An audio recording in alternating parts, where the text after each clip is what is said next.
kanan sehingga menabrak pembatas jalan atau pohon yang ada di median jalan atau pulau jalan.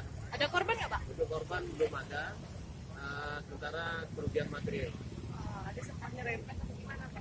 Tidak ada kendaraan lain di depan, di belakang ada, sehingga motor yang di belakang pada saat ini kejadian tidak sempat atau jarak terlalu dekat sehingga menabrak mobil ini.